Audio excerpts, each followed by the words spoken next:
পার্বত্য চট্টগ্রামের পাহাড়ি সম্প্রদায়ের প্রধান সামাজিক উৎসব বিজু, সাংগ্রাই, বৈশু, বিশু, সংক্রান ও বিহু 2026 উপলক্ষে রাঙামাটিতে বর্ণাঢ্য র্যালি ও আলোচনা সভা অনুষ্ঠিত হয়েছে।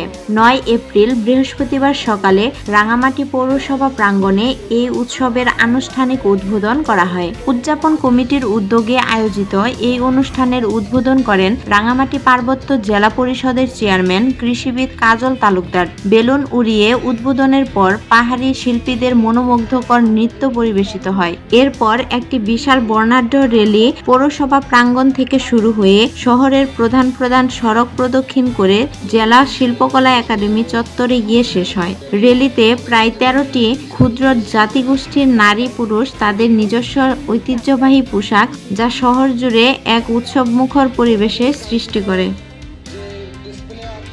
অনুষ্ঠানে প্রধান অতিথি হিসেবে উপস্থিত ছিলেন পার্বত্য চট্টগ্রাম জনসংহতি সমিতির সহসভাপতি ও সাবেক সংসদ সদস্য উষাতন তালুকদার। তিনি বলেন, পার্বত্য চট্টগ্রামের সমস্যা কোনো অসম্ভব সংকট নয়, এটি একটি রাজনৈতিক ও জাতীয় সমস্যা। সরকার আন্তরিক হলে পার্বত্য চুক্তির পূর্ণ বাস্তবায়নের মাধ্যমে এ অঞ্চলের মানুষের রাজনৈতিক অধিকার, অস্তিত্ব ও আত্মনিয়ন্ত্রণ নিশ্চিত করা সম্ভব।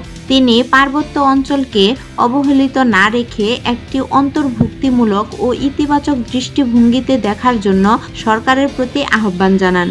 উষাতন তালুকদার পাহাড়ের বর্তমান প্রেক্ষাপটে মাদকের ভয়াবহ বিস্তার নিয়ে গভীর উদ্বেগ প্রকাশ করেন। তিনি সতর্ক করে বলেন, মাদক পাহাড়ের তরুণ সমাজ ও জাতির ভবিষ্যৎ ধ্বংস করে দিচ্ছে। অবিলম্বে কার্যকর পদক্ষেপ না নিলে আগামী প্রজন্ম ভয়াবহ সংকটে পড়বে। মাদক প্রতিরোধে পরিবার, সমাজ ও প্রশাসনকে ঐক্যবদ্ধভাবে কাজ করতে হবে।